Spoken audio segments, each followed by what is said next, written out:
This is my commercial analysis presentation project. The commercial I chose was the Nike 2018 Dream Crazy Colin Kaepernick commercial. Here it is.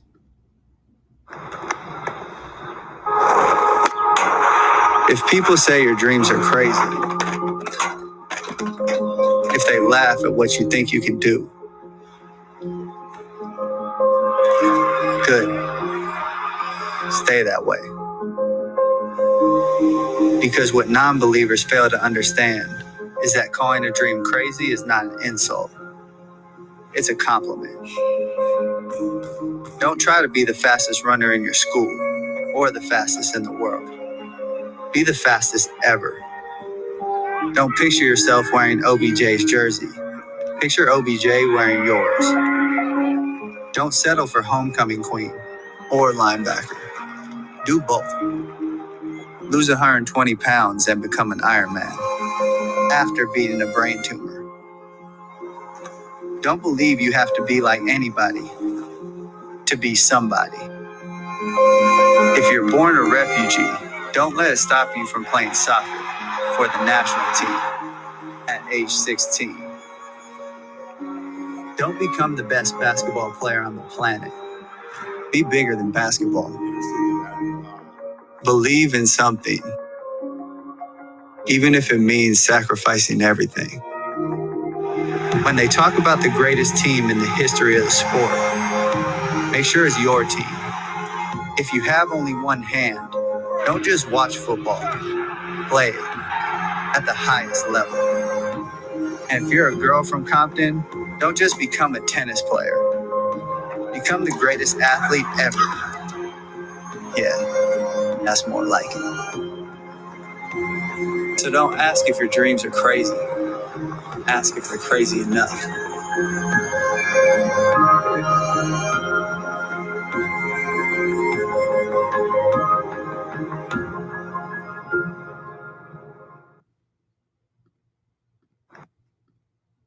So the goal of this commercial is to build the Nike brand by developing a stronger, more compelling sports image. This is done in the commercial through emotional marketing and a lot of celebrity appearances. And Nike mainly is pushing the brand more than the products to make the viewers care more about Nike and make it seem that Nike cares more about helping the viewer achieve their goal more than just selling them a product. So the first rhetorical strategy is pathos. In the commercial, it shows a lot of different professional athletes competing at the highest levels and breaking all kinds of barriers in their sports. There's also Colin Kaepernick's voiceover throughout the commercial, which is very motivational, especially at the end when he says, "So don't ask if your dreams are crazy, ask if they're crazy enough." Also, having the two slogans at the end of the commercial saying it's only crazy until you do it and just do it, which is the classic Nike slogan with all of the back athletes in the background. This just appeals to the emotions of inspiration and getting the viewer to be excited about achieving their goals in their sports or in life. And having all of the different athletes showing them achieving their goals makes, and all wearing Nike brings out those emotions of feeling inspired and excited because people already look up to some of these athletes, and people feel very inspired to the words that Colin Kaepernick says as well. The next rhetorical strategy is avant-garde. The commercial shows Serena Williams winning matches and also Kaepernick saying that she's the greatest athlete ever while she's wearing all Nike. Also, it shows the USA women's soccer team winning and saying that they're the greatest team in the history of the sport while they're wearing Nike uniforms. This just enforces the idea that these elite athletes are achieving these high goals and becoming the best in their sport and their area or the best in the world, all wearing Nike, basically enforcing the idea to the viewer that if you wear Nike, you can achieve some of the greatest things as well, like them, or just achieve the things that you want to be doing in your life. So just making it seem like if you wear Nike, you're a better athlete than anyone who wears a different brand, and making you the best if you wear Nike. Another rhetorical strategy is weasel words. Throughout the commercial, Kaepernick says in different ways, don't just do something, do it and be the best at it and more. So, like, don't just be the best athlete in your sport, be more than that, be the best ever.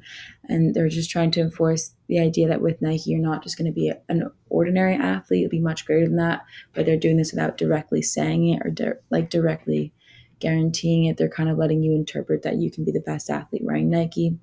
And just like in this example, when they said don't settle for homecoming queen or linebacker, do both. So basically, with Nike, you don't have to choose. You can be the best and do the best of both things. But they do this without directly saying that in the commercial with these weasel words. The last rhetorical strategy is testimonial. The entire commercial basically is made up of clips of professional athletes accomplishing crazy goals, all in Nike. The narrator of the whole ad, or the face of the ad, is also Colin Kaepernick, who's a very influential and sort of controversial former NFL player.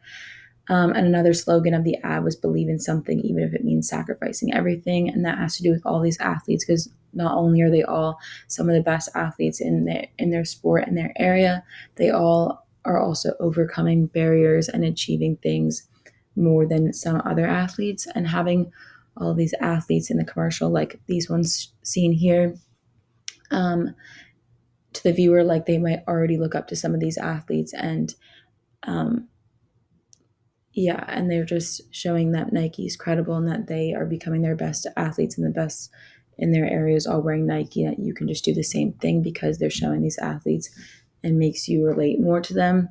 There's just some examples here, like the LeBron James. He's a three-time NBA champion and regarded as one of the best basketball players, but he also does more than that, and he's funding the I Promise public school in his hometown. There's Megan Blunk, who's in a car accident that left her paralyzed from the waist down, but since then has overcome that and has become a star wheelchair basketball player.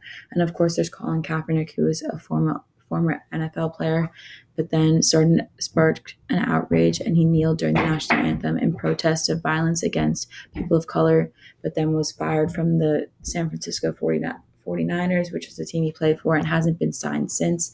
This also shows Nike's loyalty to their athletes, because when he was an NFL player, he was a Nike athlete, and they haven't let him go just because he's become controversial and not a football player anymore. They're staying loyal to their athletes, showing that they'll stay loyal to their viewers and the people who buy their products and support Nike. And there's other examples and more from the ad as well.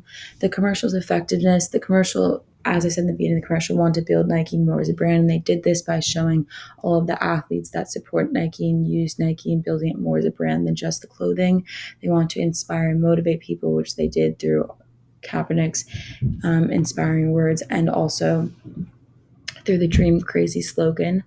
And they still showed all of the athletes wearing Nike apparel, so it made it seem like all these athletes were able to achieve these things because they're wearing Nike apparel, and you could do that too, making people want to buy and wear Nike apparel also. And the ad also shows a wide range of sports and different people in the ad, making everyone viewing it feeling included, and everyone, no matter who they were, could see someone and feel inspired and want to be inspired and achieve their goals with Nike.